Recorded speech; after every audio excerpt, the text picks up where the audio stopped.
Hello everybody, my name is Bodens and welcome to a video where we're going to be discussing everything that you need to know about after opening your first pack on the web app or even on the console. What do you do with the players, the consumables that you have got from that pack? As always guys, if you could leave a like on this video if it has helped, it would really be awesome. We go to 400 again, it would be legendary. Check out my other trading tips and methods in the description, there'll be a playlist there, and of course subscribe if you're interested in more trading videos for FIFA 14. So, with the web app coming out in 2 days, you're going to be wanting to know what is your very first pack or what is in it. So I can't really tell you that, but I can tell you what you want to be doing with your first pack. So one of the main things you get in packs are consumables, and you pretty much want to keep all the consumables that you might need. So if you think you're going to need a consumable, you just want to keep it.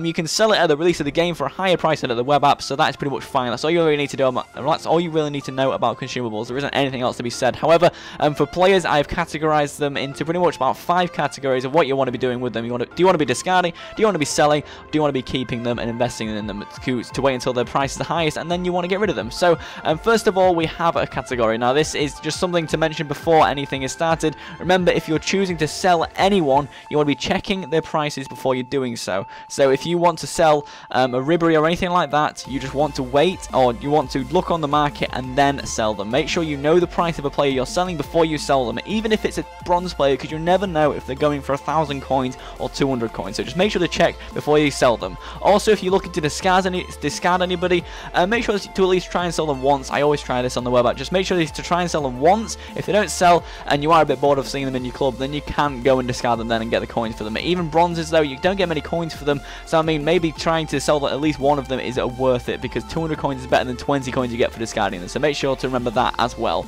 So first one anyway is a high rated player. So this on your screen right now is a Ribery, of course, you know, Bayern Munich and everything. At the start of the web app, nobody has any coins, so Ribery, if anyone's going to put him on the market, is going to go for like 20k at most, because no one has the coins to spend on him. So what I recommend for any player, like an 84 rated plus player that plays for a good team, even if it plays for a bad team, any 84 rated plus player, they're going to have a good stat somewhere in there, and they're going to rise in price when the game is released. So any player like 85 plus, 84 plus, even 83 plus sometimes, is going to go for a nice price at the game's release. So what I would recommend doing is waiting until the weekend of the game's release, so like a Sunday, a Monday, even on the Saturday, and sell them then, and then that is when you're going to get the most out of your coins. Even you could wait a week and the players could still be rising in price, because people are just gathering more and more coins from trading, from doing other things, from buying packs, from buying coins. So just make sure to wait until a few days after the release of the game to sell these high rated players like Ribery, like Messi, like Ronaldo. It's very, very simple, and you know, that's all you want to be doing. So the next one anyway is cheap rated golds, but very, very fast, you know, fast like what is on your screen right now. So this is called Narsing or something like that. He plays for PSV, as you can see, he's very, very fast. These players appeal to a lot of people at the start of the game, and when on the web app stage, when they want to build a nice team to get started with, they want to get to Division 1 as fast as possible with a team that is OP, and you know, pace is nearly always OP, and it's probably going to be this year, and this player is very, very fast. Now, a lot of people would wait to the game's release to sell these. However, these low rated golds that are very fast, or they have a key stat like a shooting, like a passing stat, but are still low rated, go for more on the web app stage usually. Now this guy could be going for like 1,000 coins on the web app stage, because he's, or maybe 1.5k because he's a rare. However, when the game's released, so many packs are opened from coins, and Microsoft points that these players are low rated, high paced, and high stats, are going to just be flooded on the market, and they're going to drop in price quite a considerable amount, especially because if they don't play for a good team either, and they're going to drop in price even more, because you know, I think EA filter out, you know, you getting a good team player as well. So make sure to keep on these, or make sure to keep selling these players whenever you get them in a pack, as these players will drop in price later date. People are always building teams on the web app, and these players are the most picked. So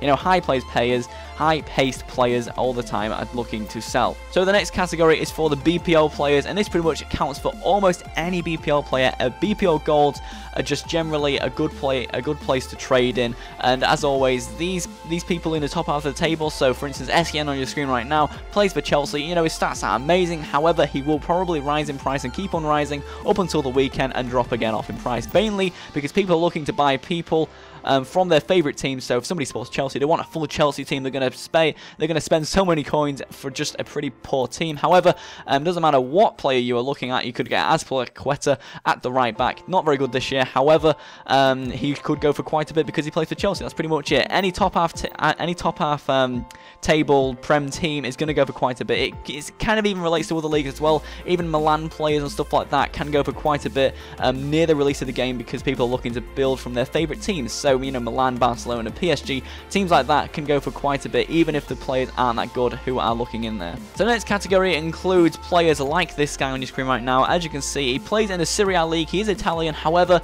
he's a 75 rated, non-rare gold. Not much shines about him apart from he's a defender with a good defending stat and heading stat. However, pace is not very good, and I imagine, you know, strength could not be as high as it could be. So players like this, players who just don't shine very much, even though they are a gold player, have no peak. They kind of just don't really sell. So at least try and sell them a few times on the market, like put them up for 12 hours overnight, then 1 hour when you're there, and then if they don't sell after that, then you discard them. They do heft in quite a big amount of discard price. You know, 300 coins is a great price for him, and then you can go and trade with them coins. I would recommend just kind of discarding these. Even discarding these guys straight away isn't too big of a deal. However, I would always recommend checking the market for their price, then putting them up on the market at least once to try and get as many coins as you can out of these players that you get out of your packs. So the next category is high silvers and high rated bronzes as well. You know, these people with high pace stats and even high strength like Akinfoma would go for an absolute bomb around the game's release. So it's about a few days after the game's release is when these guys peak off. You know, Agbonlahor last year was going for like 150k